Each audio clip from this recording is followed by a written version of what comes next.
जय हिंद फ्रेंड्स। मेरा नाम साहिल सिंह सूर्यवंशी और आप चैनल देख रहे हैं दद्दा की खरी खरी। और मेरे साथ में हैं अजीत सिंह दद्दा, जो किसी परिचय के मोहताज नहीं हैं। आज इस वीडियो की शुरुआत मैं इसलिए कर रहा हूं क्योंकि इस वीडियो के बनने के पीछे की वजह भी मैं ही हूं।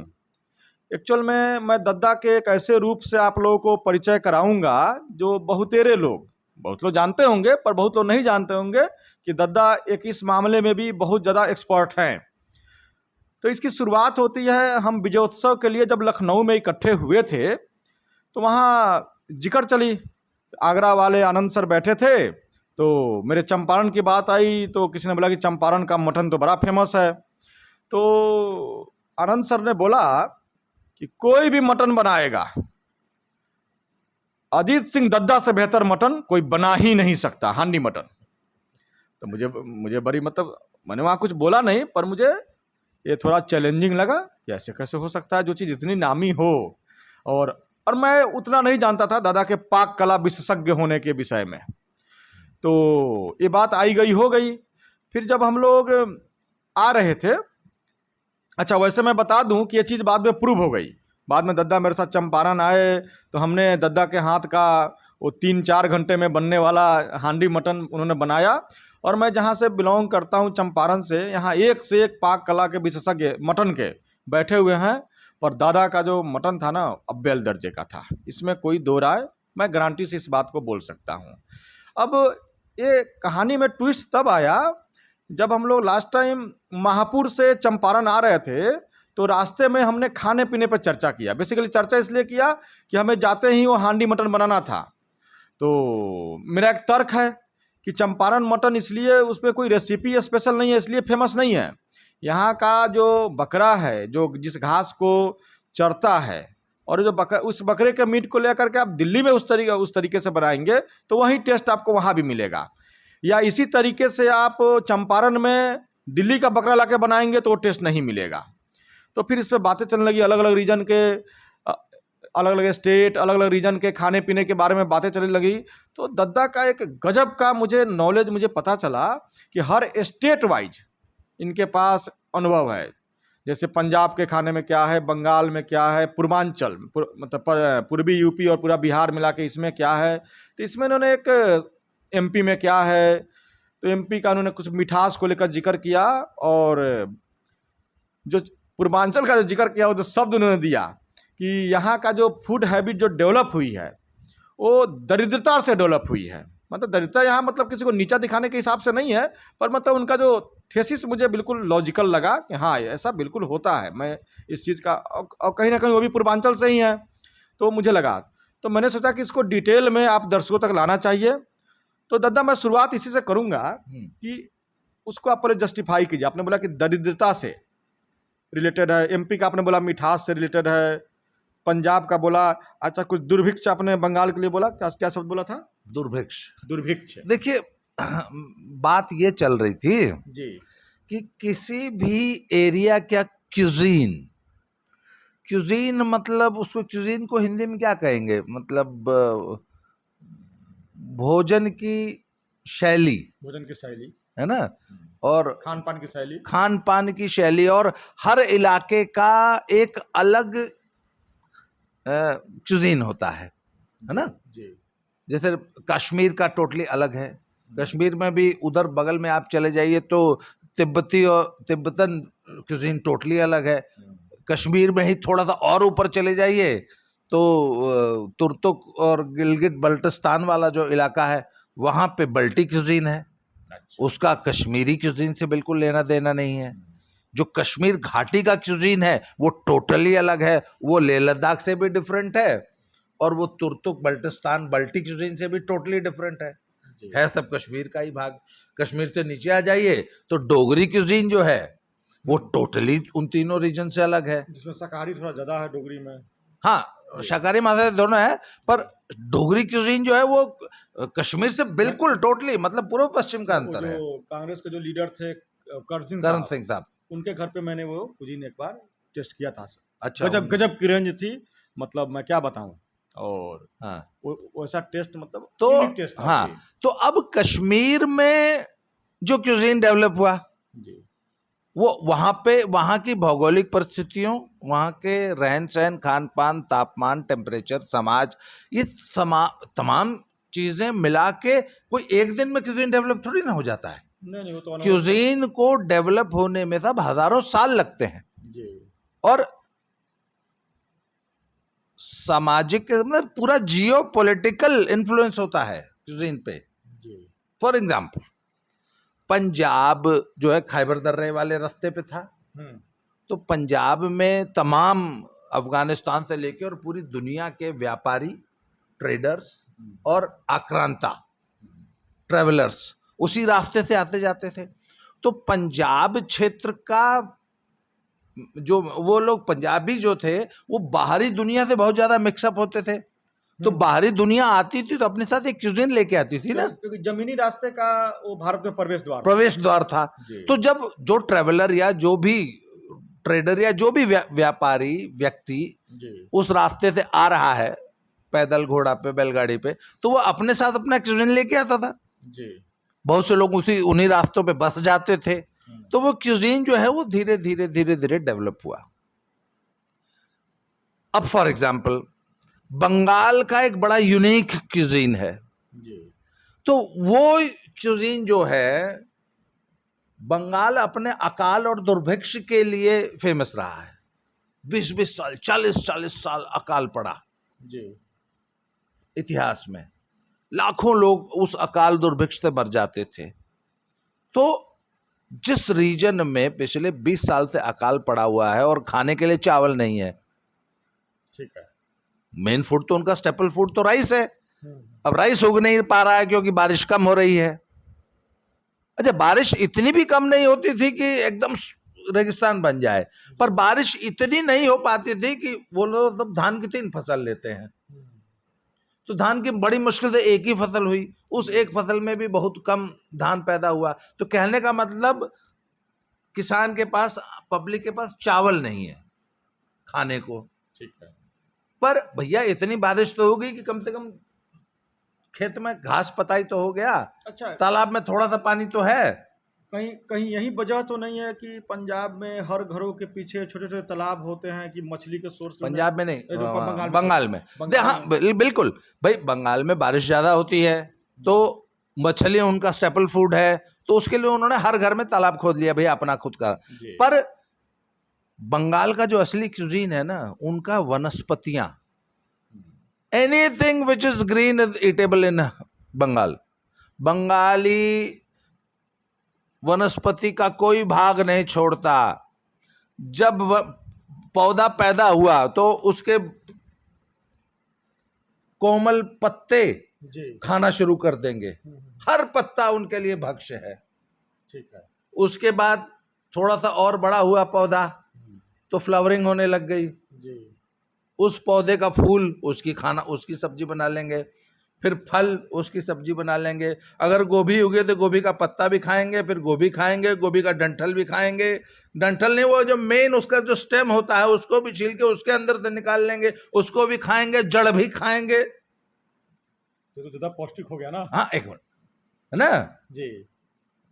केला है समझ लीजिए, तो केला भी खाएंगे, केले का पत्ता भी खाएंगे, केले की जड़ भी खाएंगे, केले के स्टेम के अंदर से जो निकलता है वो भी खाएंगे। मेन जो केले का पेड़ होता है, थंब होता है, हाँ। उसके ऊपर के अगर आप एक ब्यास में अगर आप मोटा हिस्सा चीर दें तो उसके अंदर का जो होता है ना, उसकी भी सब्जी बनती है और होती लाजवाब है वो। तो आखिर ये ईटिंग हैबिट्स क्यों डेवलप हुई? एक साल में नहीं हुई जी भाई। वो जो इतिहास है ना दुर्भिक्ष और अकाल का, उसकी वजह से उनको लगा कि भैया कुछ भी हरा मिले उसको खा लो। जी। अच्छा, बंगाली क्यूजिन की एक और बात है कि आप अगर किसी ट्रेडिशनल बंगाली महिला की थाली देखेंगे या किसी ट्रेडिशनल सचमुच की जो बंगालन होगी उसको अगर शॉपिंग करते देख लेंगे जी। तो हमारे यहाँ क्या है, 1 किलो घी ले आओ, 1 इतनी बड़ी गोभी ले आओ, 1 गोभी की सब्जी बन गई, पूरा परिवार खा लिया। नहीं, बंगाली क्यूजीन में वो शॉपिंग कैसे करेगी? 4 पीस भिंडी लेगी, अच्छा, 1 ठो परोरा लेगी, 1 परोरा, 1 ठो इतना बड़ा बैगन लेगी, 1 ठो आलू लेगी। अच्छा, क्वांटिटी कम और रेंज ज्यादा। एक आलू लेगी, अच्छा, 1 करेला लेगी, जी 4 भिंडी लेगी, 1 परोरा लेगी। अब 1 परोरा की पतली पतली पतली पतली काट के उसकी भुजिया बनाएगी, तो कितनी सी बनेगी? इतनी सी भुजिया। 1 परोरा की इतनी भुजिया बनेगी ना। 1 आलू की भुजिया बनाएगी इतनी, 1 करेले की भुजिया बनाएगी तो इतनी सी बनेगी।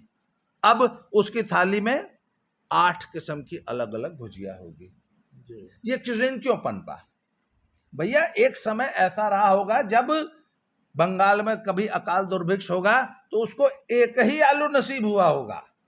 अच्छा, तो एक मतलब कम क्वांटिटी में बनाने की प्रैक्टिस। तो चलो 1 आलू मिला, 1 आलू की सब्जी अलग बनाओ, उसके बाद एक कुछ और मिल गया जी, 4 ठो भिंडी मिल गई, 1 ठो कहीं बैगन मिल गया, 4 पत्ती इस चीज की मिल गई, 4 पत्ती उस चीज की मिल गई, कहीं 1 ठो कच्चा केला मिल गया। जी। तो अब उसकी थाली में 8 किस्म की अलग अलग सब्जियों का एक चलन हो गया। जी। वो चलन धीरे धीरे क्यूजीन बन गया। तो भैया अब इस क्यूजीन को अगर मेरे जैसा मुफ्त आदमी अगर डिफाइन करेगा तो क्या कहेगा भैया? कि अकाल और दुर्भिक्ष और भूखमरी से उपजा हुआ क्यूजीन है।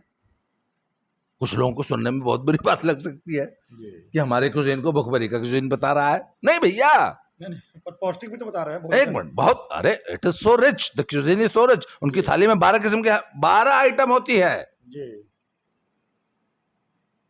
अच्छा, तो और डेवलप कैसे हुआ इसके लिए आप बता रहे हैं? हाँ, डेवलप आखिर कैसे वो हुआ? क्यूजीन हजारों सालों में जी।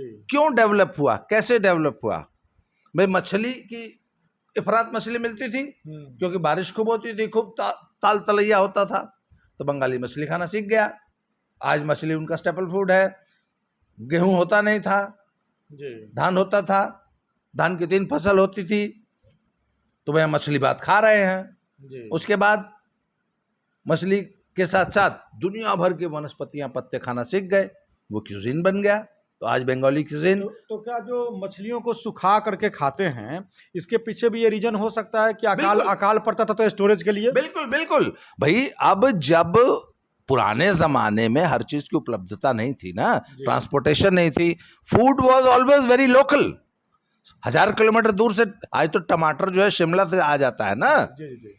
उस जमाने में नहीं ना आता था। तो उस जमाने में जो कुछ भी था लोकल था, कृषि इतनी उन्नत नहीं थी। अच्छा, लोग ये समझते हैं कि सिर्फ मछली सुखा के खाई जाती है। नहीं, गोभी, बैगन, इन सब ये सब भी सुखाई जाती है भाई। सुक्टी बोलते हैं उसको। आप अपनी आवश्यकता के अनुसार, अपनी सोशियो इकोनॉमिक कंडीशन के हिसाब से अपना क्यूजीन समाज डेवलप कर लेता है। अच्छा, अब आइए राजस्थान चलते हैं। मैं राजस्थान को वर्ल्ड का सबसे रिचेस्ट क्यूजीन मानता हूं। उसका कारण है, राजस्थानी क्यूजीन डेवलप कैसे हुआ? राजस्थानी क्यूजीन जो डेवलप हुआ वो हुआ रेगिस्तान में डेवलप। ठीक है। तो हरी सब्जियां उपलब्ध नहीं होती थी या बहुत कम मात्रा में उपलब्ध होती थी। जी। तो सब्जियां कौन सी उपलब्ध थी? था केर सांगरी जैसी, जिनको कि सुखा के रख लिया जाता था। तो फिर उन्होंने सब्जियां कौन सी डेवलप की? सब्जियां उन्होंने वो डेवलप की, भोजन वो डेवलप किया जो आसानी से उपलब्ध था। आसानी से उपलब्ध क्या था साहब? चना बहुत इजीली अवेलेबल था। चना, क्योंकि चना अगर थोड़ी सी भी बारिश होगी तो चना हो जाता है ना। एक बारिश में चना पैदा हो जाता है, एक बारिश में मटर पैदा हो जाती है। कुछ इस प्रकार की, जैसे मोठ की दाल। उसके बाद केर सांगरी जैसी चीजें वो सुखा के प्रिजर्व कर लेते थे। दूध की कमी नहीं थी, इसलिए दूध और घी राजस्थान में प्रचुर मात्रा में था हमेशा से, आदिकाल से। क्यों? क्योंकि खेती कम थी और बैरन लैंड्स बहुत ज्यादा थी, खाली पड़े हुए खेत। और दादा, मुझे लगता है कि सिर्फ राजस्थान में ही तेल से ज्यादा शायद घी की खपत होती है। मेन राजस्थानी फूड का सबसे बड़ी क्वालिटी है, तेल तो वो बहुत अच्छा खाते ही हैं, पर उनके फूड में देसी घी का प्रयोग बहुत ज्यादा है। क्यों? क्योंकि पुराने समय से राजस्थान में देसी घी की उपलब्धता बहुत ज्यादा थी और बहुत उत्तम क्वालिटी का घी मिलता था। और सूखे प्रदेश होने की वजह से, ह्यूमिडिटी कम होने की वजह से, वो घी खाने और पचाने की गजब क्षमता है राजस्थानियों में। अगर आज भी आप जोधपुर चले जाएंगे तो जौ बाजरे की एक रोटी पर इतना सारा घी एक रोटी पर रख के खिलाते हैं सब। जी। मैंने कहा हे भगवान, इतना घी कौन खाएगा? नहीं तो आप राजस्थान में रह के उतना घी पचा सकते हैं, लेकिन उतना घी आप उसी डिश को आप बिहार में खाएंगे तो नहीं पचेगा। बंगाल में तो कतई नहीं पचेगा। जी। आई थिंक वो जो ह्यूमिडिटी कम होती है राजस्थान में, इस वजह से वहां घी पच जाता है इससे। अच्छा, तो फिर राजस्थान का पूरा क्यूजीन जो है वो प्योर देसी घी के अराउंड डेवलप हुआ। जी जी जी, हाँ बिल्कुल। बाद में जब सरसों उगने लग गई तो सरसों का तेल भी प्रयोग होने लग गया। और मुख्य आइटम क्या थी? साहब बेसन थी, चना होता था, चना होता तो था, बेसन था, तो नमकीन। तो नमकीन, भुजिया और बेसन से बनने वाली सब्जियां जी। क्यूजीन में आई, जैसे भाई गट्टा, या गट्टा की सब्जी, हाँ, या किस्म किस्म की नमकीन बेसन हाँ से। हाँ। जी। तो एक क्यूजीन डेवलप हो गया जी। जिसमें हरी सब्जियां बहुत कम थी। फिर क्या हुआ? समाज डेवलप हुआ मॉडर्न टाइम्स में। राजस्थानियों को भी हरी सब्जी, भाई एक तो एग्रीकल्चर आई, जी। इरिगेशन हो गई, जी। उसके बाद ट्रांसपोर्टेशन आई, हरियाणा से भी सब्जी अब जो है राजस्थान चली जाती है। हम्म। तो एक एक्सट्रीमली डेवलप्ड क्यूजीन में पिछले 30 सालों में हरी सब्जियों का समावेश भी हो गया, ठीक। जो कि पुराने ओरिजिनल राजस्थानी क्यूजीन में हरी सब्जियों का बहुत ज्यादा वो प्रयोग नहीं था, बहुत कम उपलब्धता थी। जी। अब आज पिछले 30 सालों में क्या हुआ?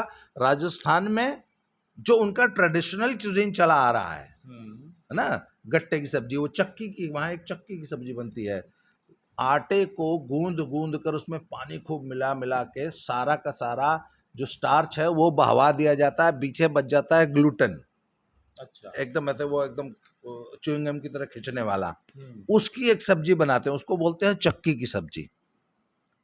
तो मैंने कहा यार, जिस व्यक्ति ने ये चक्की की सब्जी इजाद की होगी वो कितना बड़ा मतलब एक इनोवेटर रहा होगा, जिसने ये आखिर वो सब्जी तो इन्वेंट की गई ना, चक्की की सब्जी। फिर उस ग्लूटेन को जो है वो उसके पीसेस काट के फिर उसको फ्राई करके उसकी सब्जी बनती है। और मैंने दुनिया में इतनी बेहतरीन डिश नहीं खाई साहब। आप जोधपुर कभी जाइएगा तो वहां पे स्पेशली खोज के खाइएगा चक्की की सब्जी। मैंने नहीं खाई, अब मैं जरूर। हाँ, आपने शायद आपने सुना भी नहीं होगा सुना भी नहीं ऐसी था कोई मैंने। सब्जी। हाँ, मैं राजस्थान काफी बार गया हाँ, जोधपुर में मैंने खाई थी चक्की की सब्जी। जी। तो अब क्या हुआ कि जो ट्रेडिशनल क्यूजीन था उसमें हरी सब्जियां पिछले 30 सालों में ऐड हो गई, 40 सालों में। तो अब वो क्यूजीन और ज्यादा रिच हो गया। इसके अलावा क्या था कि राजस्थान में भाई जंगली प्रदेश बहुत ज्यादा था, इसलिए जंगली जानवरों बहुत बहुतायत में थे। जी। और लोग जो है हंटर्स थे, बहुत अच्छी शिकार का चलन आज भी राजस्थान में है, इतनी सख्ती होने के बावजूद। तो मीट, गेम, बर्ड्स, तो कहने का मतलब था कि नॉन वेज वेज का एक इतना अद्भुत संगम है राजस्थानी क्यूजीन। पर डेवलप किस वजह से हुआ? सूखा प्रदेश, मरु प्रदेश के होने की वजह से एक स्पेशल क्यूजीन डेवलप हुआ। अब आ जाइए यूपी में। नहीं, पहले तो एमपी चलिए। एमपी बाद में आएंगे। अच्छा, यूपी का कौन से रीजन में पहले जा रहे हैं बताइए? देखिए, बड़ा क्षेत्र में मैं आपको सही बताऊं जी। सही ये तो पॉलिटिकल डिविजन्स तो अब हुए हैं ना जी। मेरा ये मानना है कि जो पश्चिमी उत्तर प्रदेश है ना, वो तो हरियाणा और पंजाब का एक एक्सटेंशन है जी। उनका पूरा कल्चर, बोल चाल, भाषा और ईटिंग हैबिट्स। हाँ, बहुत डिटेल से नहीं मेरठ तो पश्चिमी यूपी और रोहतक के किसी लोगों के बोलचाल की भाषा नहीं, खान पान में भी अंतर नहीं है। ठीक है, एग्जैक्टली। वो भी चावल नहीं खाते, वो भी नहीं चावल खाते, पंजाबी भी चावल नहीं खाते जी। तो ये अच्छा, ब्रज प्रदेश जो है वो बीच का प्रदेश है, पर उसका बहुत ज्यादा जुड़ाव राजस्थान से है, ब्रज प्रदेश का।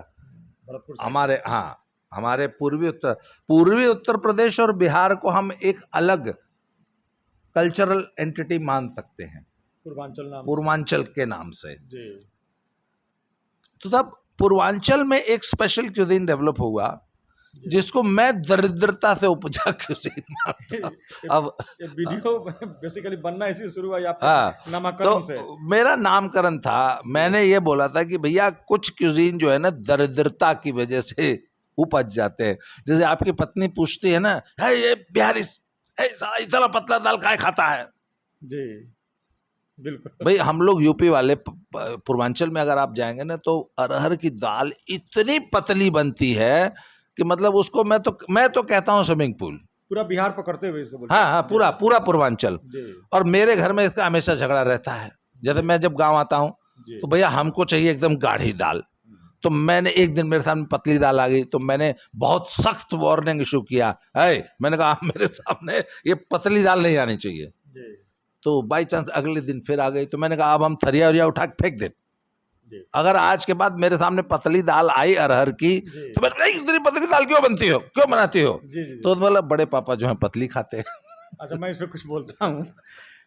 जब मैं बिहार से निकल के जब मैं दिल्ली और जगह घूमा तो ढाबे की तड़का वाली दाल खाया हाँ, तो गाढ़ी। काफ़ी गाढ़ी दाल तो मुझे हाँ। ज़्यादा पसंद आई। हाँ, तो मैं जब वापस फिर बिहार में आने लगा हाँ, तो मेरी मदर वही दाल बनाती थी पतली वाली, हाँ, हर हर गंगे, हाँ, ठीक है।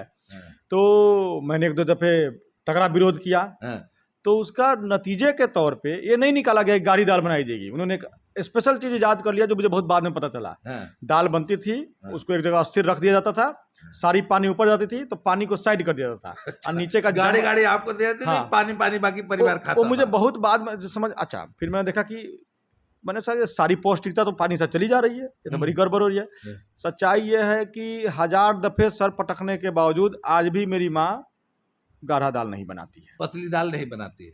मतलब गाढ़ा दाल नहीं हाँ, बनाती है, पतली ही बनाती पतली है। ही बनाती है, गाढ़ी नहीं बनाती। हाँ, और आज भी मुझे ऊपर का पौष्टिकता पानी निकाल करके वो नीचे का ही खाने को मिलता है। नहीं तो आप खुद से अच्छा, बना लो। एक बात बताइए भाई, अच्छा आखिर ये पतली दाल खाने का कल्चर कहाँ से पैदा हुआ होगा? जी आखिर ये पतली दाल वाला क्यूजीन, जी, ये इवन सब्जी में भी बिल्कुल जबरदस्त पानी माने तो आखिर आप बताइए ना, आखिर ये कहाँ से आया होगा? ये दरिद्रता और गरीबी की निशानी है कि नहीं है? मतलब इस हिसाब से तो है। इस हिसाब से नहीं है, उसको खुल के बोलना पड़ेगा कि हाँ है। हाँ है बिल्कुल। ठीक। जी अच्छा, संपन्नता आ गई, जी इसके बावजूद आज भी पतली दाल खाते की आदत पड़ गई है। जी। कुछ लोगों को सचमुच गाढ़ी दाल घोटाती ही नहीं है अंदर। हाँ, हमारे तो एक बड़े भैया थे, उनको अगर गाढ़ी दाल मिल जाती तो नहीं, इतना भोजपुरी का एक वर्ड है गारा लग जाएगा, मतलब हमको हार्ट माने मर सकते हैं, माने गले में गारा लग गया। गाढ़ी दाल जो है गले में फंस सकती है। फंस सकती है, मतलब देख देख कैसे कैसे बहाने हैं लोगों के पास। तो हमारे एक भैया थे, उनको अगर गाढ़ी दाल कोई परोस देता था तो मतलब खुनसा के एक गिलास पानी डाल देते थे दाल में, अच्छा फिर खाते थे। बोले हम के गाढ़ी दाल निक ना लगत तो अब फिर अच्छा उसकी एक लाइकिंग डेवलप हो जाती है। तो अब सब हम लोग डिस्कस कर रहे थे दरिद्रता का क्यूजीन। जी अच्छा, अब दरिद्रता के क्यूजीन में अब सब्जी बहुत कम है, पूरे परिवार को खानी है, तो पानी ढकेल दो।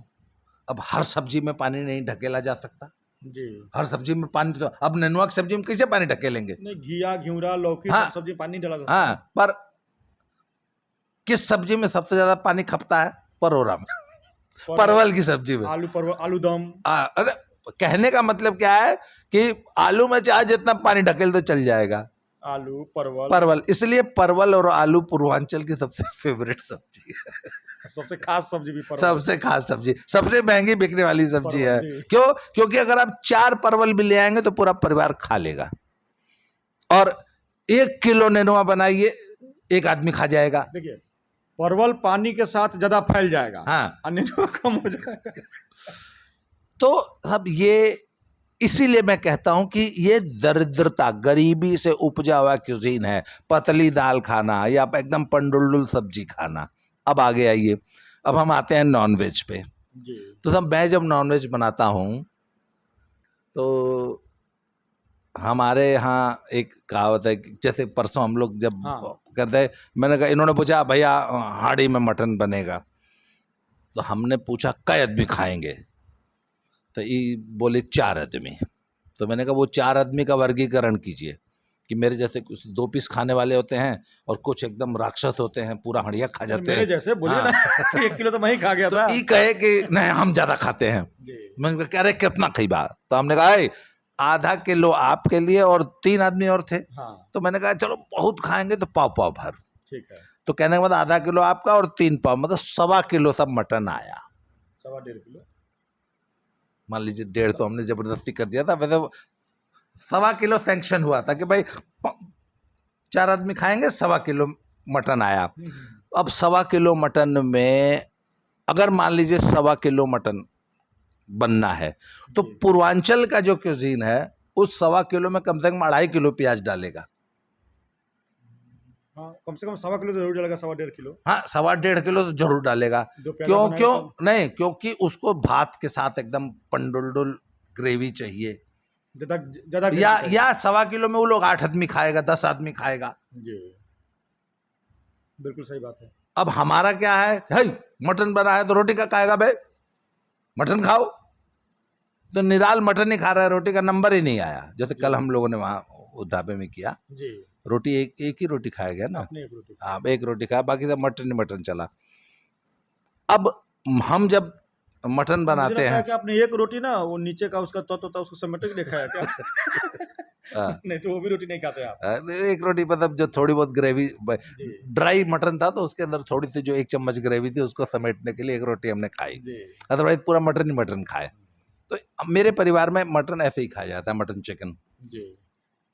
पूर्वांचल में अगर एक 8-10 आदमी का परिवार होगा तो 1 किलो मटन बनेगा। अब 1 किलो मटन अगर 10 आदमी खाएंगे तो भैया उसको पतला बनाना पड़ेगा। अब ग्रेवी कायदे से बनाने के लिए उसमें 2.5 किलो प्याज डालोगे, प्याज मीठा हो जाएगा। जी।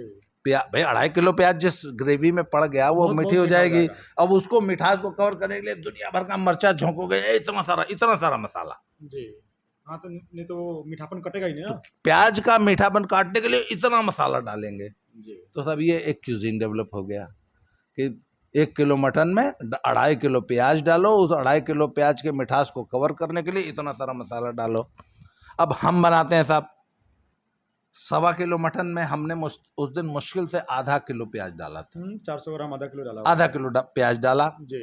और 1 चम्मच टोटल गरम मसाला डाला था, जिसमें से कि 1 चम्मच वो था अपना धनिया था, जी। 1 चुटकी शाही शाही मसाला शाही चुटकी, एक चम्मच, मतलब टोटल मसाला 1.25 किलो मटन में 1 चम्मच रहा होगा। जी। मतलब बिना मसाले का, और बिना पानी। और 1 ड्रॉप उसके अंदर पानी नहीं पड़ा। 3-3.5 घंटा वो हड़िया जो है मीठी ग्रेवी बहुत ठीक ठाक थी, बहुत मीठी आंच पे 3.5 घंटा रहा था चूल्हे पे। जी। और उसमें 1 बूंद भी पानी नहीं डाला गया था और वो अपने जूसेस में ही 3.5 घंटा पका। और जब उतरा तो ग्रेवी हम लोगों ने कितनी 2-2 चम्मच ग्रेवी बहुत कम थी ना उसमें। मेन हमारा जो कंजम्पशन था वो तो मटन का था। पर ग्रेवी उसमें ठीक ठाक थी। पर वो मतलब हाँ वैसे नहीं थी। हाँ वो भी कुकिंग का एक स्टाइल है, इस वजह से ग्रेवी थी। अगर दूसरे स्टाइल से बनाते तो वो ग्रेवी उतनी नहीं होती, पूरा ड्राई हो जाता। वो मैं आपको अगले किसी वीडियो में बताऊंगा कि इतना 1 बूंद पानी डाले बिना और सिर्फ आधा किलो प्याज डालने के बावजूद इतनी ग्रेवी क्यों थी। जी। तो साहब अब बिना ग्रेवी का, बिना पानी डाले, जी। लाइट चली गई है इसलिए आर्टिफिशियल लाइट का इंतजाम किया गया है। तो वो क्यूजीन हमने कल वो खाना खाया। जी। ये अय्याशी का क्यूजीन था। जी। क्या रोटी नहीं खाना है, सिर्फ मटन खाना है। है तो सामान्य आदमी ऐसा नहीं कर सकता ना। सामान्य आदमी को तो बेचारे को 10 लोगों के परिवार में आपने जो लॉजिक दिया कि 1.25 किलो में 4 लोग खाएंगे, पर आपने तो मेरे ख्याल से 50 ग्राम या 100 ग्राम ही खाया। नहीं, मैं 100 ग्राम नहीं, मैंने 4-5 पीस खाया था। 750 ग्राम 3 पाव तो मैंने ही खाया। हाँ, आप तो भाई आप तो राक्षसी भोजन करते हैं ना। तो द पॉइंट इज, पूर्वांचल में जो मटन बनाने वाला क्यूजीन, जो स्टाइल डेवलप हुआ, वो इसलिए डेवलप हुआ क्योंकि 1 किलो मटन में 10 लोगों के परिवार को खिलाना है। अच्छा, आप इसलिए ज्यादा प्याज और ज्यादा मसाले का चलन पैदा हुआ। नहीं, और आप पीस को लेकर बता रहे थे ना, पीस भी छोटे छोटे काटे जाते हैं। अच्छा, हाँ, दरिद्रता के क्यूजीन की एक और खासियत। अब हम लुधियाना पंजाब में रहते हैं जी। उन सबों को इतनी आदत पड़ गई है कि एक मुर्गे के 40 पीस छोटा छोटा काट देंगे। क्यों? वो दरिद्रता का क्यूजीन है कि अरे भैया एक मुर्गे में 8 लोग को खाना है। अब इतना बड़ा बड़ा पीस काट दोगे तो एक एक पीस 2-2 पीस ही हिस्से में आएगा। और छोटे छोटे इतने छोटे छोटे एकदम न्यूट्री नगेट्स की तरह पीस बनाते हैं। एक मुर्गे में 6-8 पीस होना चाहिए वैसे। नहीं, एक मुर्गे में स्टैंडर्ड पीस मैं 12 कटवाता हूँ और अलग अलग डिशेस में अलग अलग कटिंग होती है। जी। तो जो एकदम छोटा पीस काट देते हैं, अगेन दरिद्रता का क्यूजीन हम्म, कि भैया 1 किलो मुर्गा में जो है ना पूरा परिवार खाए के हो, जी, तो बड़ा बड़ा पीस कटवा तो कैसे। कैसे काम चलेगा? या जैसे आपको याद होगा कल हम लोगों ने ड्राई एकदम खाया। मैं अपने घर में जब नॉनवेज बनाता हूँ तो एक डिश एकदम ड्राई बनाता हूँ जिसमें ग्रेवी बिल्कुल भी नहीं होती, मतलब आप उससे एक रोटी भी नहीं खा सकते, बिल्कुल ड्राई, वो तवा जरा तवा चिकन टाइप। नहीं, वो भी बीच में दादा आप बता दीजिए कि कैसे आप जब ड्राई बनाते हैं तो कोई आके आप लोगों को, अपने दोस्तों को चेता देते हैं, अरे रोटी नहीं मांगना। हाँ, जब एकदम ड्राई बनाते हैं तो बीच में थोड़ी सी एक आध रोटी खाने लायक ग्रेवी नीचे बच जाती है ना, तो हमारे यार दोस्त लोग बोलते हैं एक रोटी मंगा दे। "नहीं, रोटी नहीं मिलेगा, सिर्फ नॉनवेज खाना है, रोटी नहीं मिलेगा आज।" तो भाई हम चूंकि अफोर्ड कर सकते हैं जी, इसलिए हम ऐसे खाते हैं। एक आम परिवार जिसको नॉनवेज खाना है उसको 1 किलो चिकन में या 1 किलो मटन में 10 लोगों का परिवार खिलाना है, तो इसलिए वो एक नई डिश डेवलप हो गई जिसमें 1 किलो में 2.5 किलो प्याज जी, और पूरा कटोरा भर के मसाला। जी, तो ये क्यूजीन क्यों डेवलप हुआ? Due to the socio economic condition ना। हाँ, जिस टाइम डेवलप हुआ उस टाइम के हिसाब से। हाँ, या जिन लोगों ने डेवलप किया उनकी आर्थिक स्थिति क्या थी, जी, है ना, समाज कैसा था। जी, तो साहब क्यूजीन जो है वो बहुत सारी परिस्थितियों के कारण धीरे धीरे इवॉल्व होता है, जी, डेवलप होता है।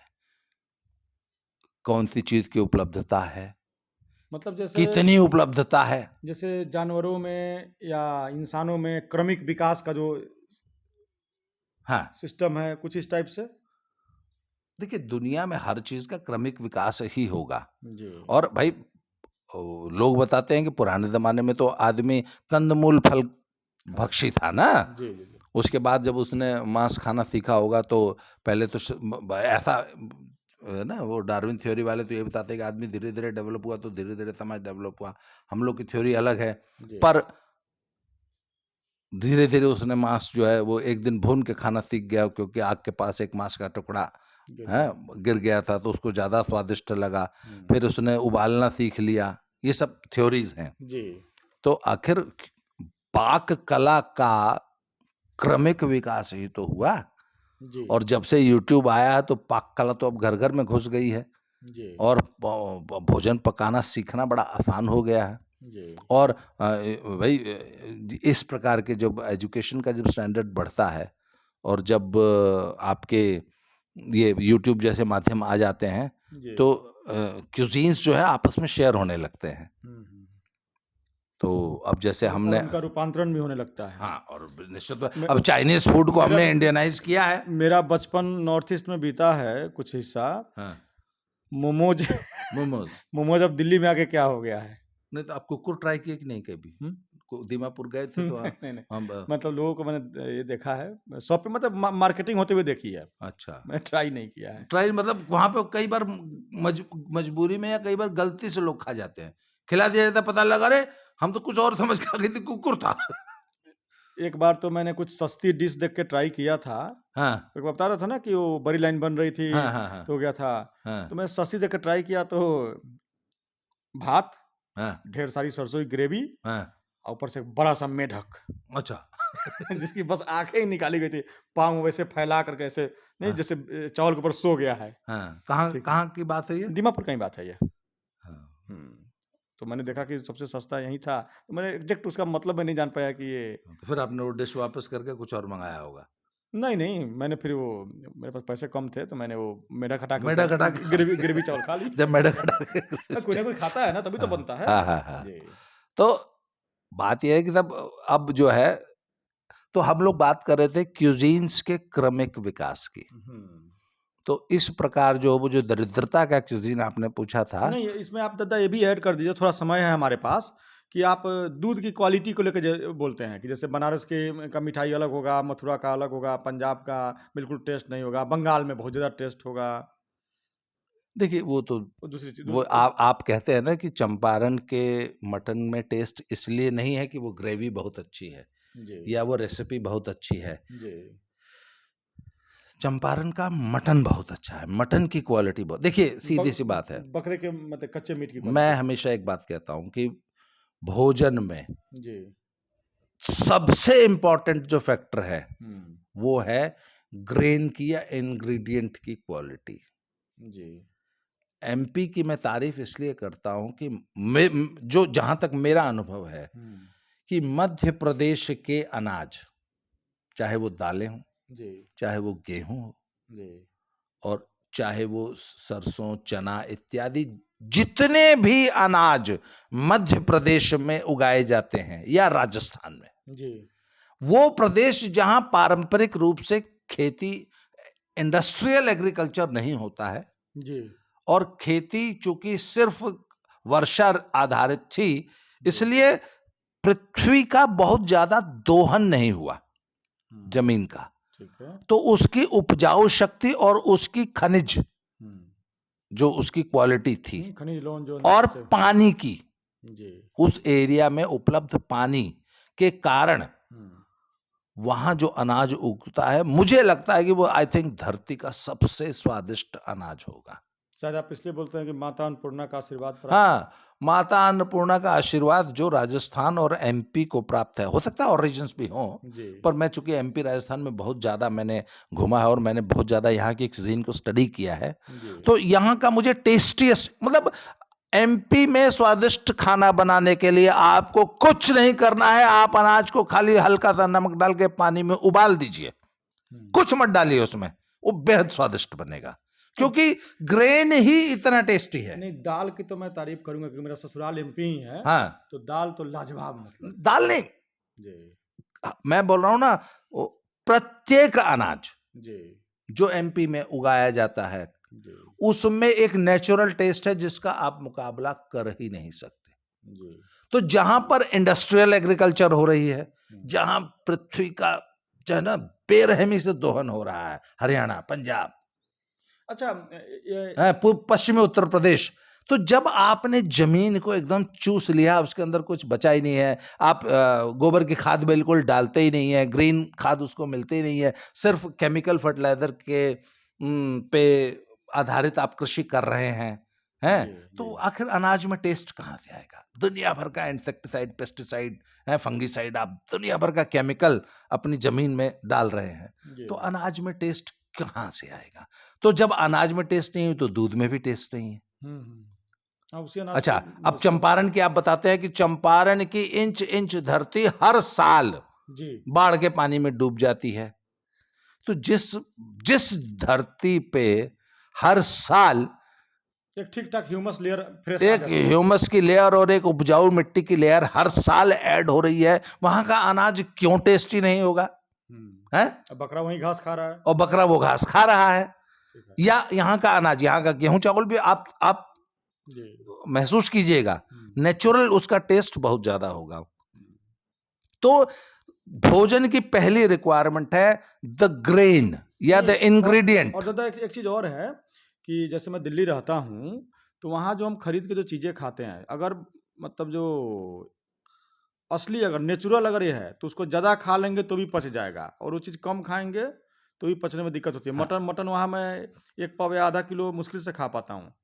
आप अगर यहाँ कोई मुझे खिलाए तो मैं 1 किलो 1.5 किलो मटन खा जाऊँगा, अब पच जाएगा मुझे। हाँ, तो एक चीज़ ये भी है कि अगर भोजन अगर नेचुरल है हम्म, तो उसमें पचने की क्षमता मतलब ईज़ी है, वो ईज़िली पच निश्चित सकता रूप से भाई, देखिए ना, जी। हर चीज आप बताइए ना, जो इंडस्ट्रियल एग्रीकल्चर की लौकी है अरे आजकल जो वो तो दिल्ली वो तो या वो हरियाणा तो में वो बिकती तो है, पानी नहीं वो छोड़ती गलती है। नहीं, पानी नहीं छोड़ती, और उसको आप कुकर में गलाइए तो गलती नहीं है। हमारे गांव में जो छप्पर पे चढ़ी हुई लौकी है, वो कढ़ाई में डालते ही एकदम गल के एकदम हलवा बन जाती है। पहले तो 2 लीटर पानी छोड़ देगी इमीडिएट, हाँ, ठीक है। और वो गल के हलवा बन जाती है। जी, तो देखिए ना, इंडस्ट्रियल एग्रीकल्चर और ऑर्गेनिक फूड में क्या अंतर है। बिल्कुल। तो हमें एमपी की बात कर रहे थे, तो एमपी तो अच्छा खाना बनाने के लिए सबसे पहले आपके पास बहुत अच्छी क्वालिटी का ग्रेन चाहिए, अनाज, जी, बहुत अच्छी क्वालिटी का तेल चाहिए, बहुत अच्छी क्वालिटी का, अगर आप नॉनवेज खा रहे हैं तो अच्छी क्वालिटी का मटन चाहिए, ठीक।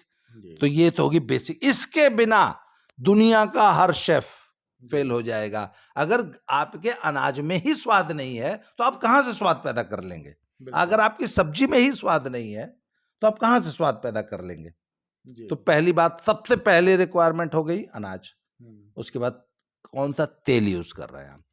किस तेल में या घी में आप भोजन पका रहे हैं, दूसरा सबसे इंपॉर्टेंट फैक्टर पाक कला में।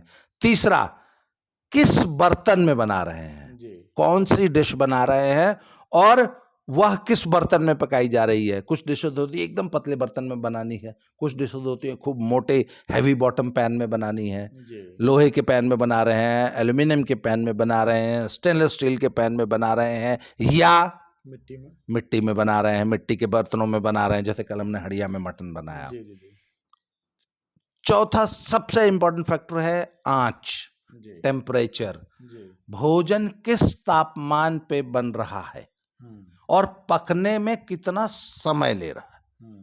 देखिए, जी किस तापमान पे पक रहा है जी और पकने में कितना समय ले रहा है। जी ये दो बहुत महत्वपूर्ण चीजें हैं जो आपकी डिश के टेस्ट को डिफाइन करेंगी। अब आपके पास समय ही नहीं है, आपको वो 2 मिनट का इंस्टेंट फूड चाहिए। क्योंकि आपका तो मेरे ख्याल से प्रोसीजर जो है, जो हांडी मटन का था। नहीं, मेरा हर भोजन जी बहुत मोटे बॉटम के पैन में, बहुत स्लो हीट पे। नहीं, टाइम भी काफी लगा ना। और भाई जब आप स्लो हैवी बॉटम पैन मेरे ख्याल से में 4 घंटे लगे पूरा प्रोसीजर तो। 3 घंटे तो आंच पे ही था। 3 घंटे आंच पे था, 1 घंटा उसके दम में लगा। जी जी जी मतलब कायदन मिनिमम 3 से 4 घंटे का प्रोसीजर है हांडी मटन बनाने का। जी और अगर उसको और लंबा कर सके, अगर आप दम के लिए उसको और सीजनिंग के लिए छोड़ सके, तो 8 से 10 घंटे बाद भी, जैसे अगर आपको रात को 9 बजे खाना है तो सुबह 9 बजे चढ़ा दीजिए, 11 बजे तक पक जाएगा। और उसको गर्म राख में उसकी हड़िया को जो है गर्दन तक दबा के उसको एक इकोसिस्टम बना के, उसका जो है ना वो चूल्हे वाला तंदूर वाला, उसके बाद उसको छोड़ दीजिए जिससे कि वो 70-80 डिग्री तक 12 घंटा गर्म रहे। फिर उसको सुबह 9 बजे का बना हुआ नॉनवेज शाम को 9 बजे खाइए, पर वो 80 डिग्री टेम्परेचर पे वो पूरे ड्यूरेशन में 80 डिग्री के आसपास गर्म रहना चाहिए। तो वो कहा जाता है ना कि बहुत सारी डिशेज होती हैं जो रात की बनाई हुई सुबह ज़्यादा टेस्टी लगती हैं, क्योंकि वो फूड केमिस्ट्री में एक है कि बहुत सारी एंजाइम्स जो है वो ओवर टाइम 12 घंटे बाद डेवलप होना शुरू होती हैं, या 8 से 10 घंटे के बीच में बहुत सारी एंजाइम्स फूड में डेवलप होती हैं which make the food tastier. इसलिए रात का बना हुआ साग अगले दिन ज्यादा टेस्टी लगता है। सरसों बथुआ का हाँ, रात का बना हुआ मटन चिकन अगले दिन सुबह ज्यादा टेस्टी लगता है। मुझे तो रात की बनी हुई रोटी सुबह अच्छा, शहद के साथ खाने में ज्यादा टेस्टी लगती है। रात की बनी हुई रोटियों का एक अलग सीन है। आप सिंधी में सेल फुल्का खाइए, रात की उसके लिए ताजी रोटी पे वो मजा आ ही नहीं सकता। अच्छा, वो रात की, जैसे मेरे वो कमल रामवानी जो है वो आए थे, तो उनकी पत्नी ने मुझे एक बार सेल फुल्का बना के खिलाया था। तो मैंने कहा यार सिंधी क्यूजीन का सबसे नायाब हीरा है ये सेल फुल्का। तो बोले अरे किसी सिंधी को अगर सेल फुल्का खिला दो ना तो गालियां देता है कि साला यही तुमने मेरी सेवा की कि रात की बची हुई रोटी खिलाई। यार मैंने कहा दुनिया की सबसे अच्छी डिश है सेल फुल्का।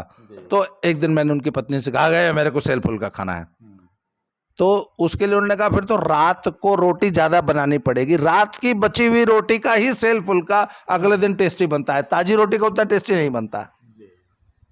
अच्छा, एक चीज खाने की आप इतनी बातें कर गए, और जो नॉनवेज के शौकीन होंगे, और ऊपर से जिक्र हुआ कि आपके हाथ का बना हुआ, और किसी को खाना हो तो कैसे खाएगा? आओ मेरे पास। नहीं तो फिर मुझे बुलाओ। नहीं तो फिर वो चंपारण का कच्चा मीट कैसे पहुंचेगा वहां पे? चंपारण में एक पार्टी कर लेते हैं। चंपारण में आओ, दद्दा बनाएंगे, हम लोग बनाएंगे। मैं वो तत्व अरेंज करूंगा। तो मतलब आप जो है इस वीडियो के माध्यम से सभी मित्रों को ठीक है, मैं मेहमान नवाजी, मैं तो सालों भर नहीं अभी फिलहाल 2 अभी आप कब तक हैं बताइए? अभी 3 तारीख तक तो ही है, मान लो 4 तक मान लेते हैं। चलो 4 तक मान लेते हैं। 5 तक भी कर दे। हाँ 5 तक कर दीजिए। 5 तक जितने मित्र आना चाहें, मतलब रोज एक का दिन बुलाएंगे कि अलग? नहीं रोज आएंगे, रोज बनाएंगे। देखिए उसमें फायदा क्या है, अलग अलग दिन आएंगे, हमें तो रोज खाने को मिलेगा। पर नवरात्र शुरू हो रहा है ना 2 तारीख के बाद, जिनको नवरात्र में खाने में तकलीफ ना हो। नहीं नवरात्र में नहीं, तो आगे फिर प्लान करते हैं। आगे सब ओपन न्योता रहेगा। चंपारण आइए, आपको चंपारण का बढ़िया मटन खिलाते हैं। तो आज की इस चर्चा को यही विराम देते हैं सर। बिल्कुल। और ये पाक कला पे, कुलिनरी आर्ट्स पे चर्चा चलती रहेगी। ये मेरा बड़ा फेवरेट विषय इस- है और मैं बहुत इस- दिनों से ना इसका एक अलग प्लेलिस्ट बनाइए, इसका और एक अलग सीरीज चलेगी। भोजन पाक कला की अलग प्लेलिस्ट बनाएंगे, इसकी एक अलग सीरीज चलेगी। जी। और ऊपर से कश्मीर से अच्छा, शुरू अब रीजन वाइज करेंगे। अब रीजन वाइज शुरू करेंगे। अगला वीडियो कश्मीर पे बनाएंगे। ठीक है। हाँ, कश्मीर में मुख्यतः 4 रीजन है। सबसे ऊपर बल्टी क्यूजीन, उसके बगल में टिबेटन क्यूजीन, बीच में घाटी का जो ओरिजिनल वाजमा वाला जो प्योर कश्मीरी क्यूजीन, और डोगरी, और उसके नीचे आ जाइए डोगरी। और थोड़ा लेह लद्दाख साइड का भी वो हो गया ना, वो लेह लद्दाख में जो है वो टिबेटन क्यूजीन आ जाता है। उनके टिबेटन ब्रेड्स, थुपका, ये वो सूप्स, तो 4 हो गए। टिबेटन चाय, टिबेटन ड्रिंक्स, बहुत बहुत बहुत शानदार, बहुत बढ़िया क्यूजीन है टिबेटन क्यूजीन। उसको हमने इंडियनाइज बहुत बहुत बेहतरीन तरीके से किया है इंडियन सोसाइटी ने। तो सब अगले इस सीरीज में अब रीजन वाइज हम क्यूजीन डिस्कस किया करेंगे। तो आज के लिए इतना ही। बहुत बहुत धन्यवाद। जय Hind. Thank you very much. 40 minute का वीडियो बन गया है। 46 46 का आ रहा है, बड़ा लंबा वीडियो हो गया भैया, अरे। बंद करो।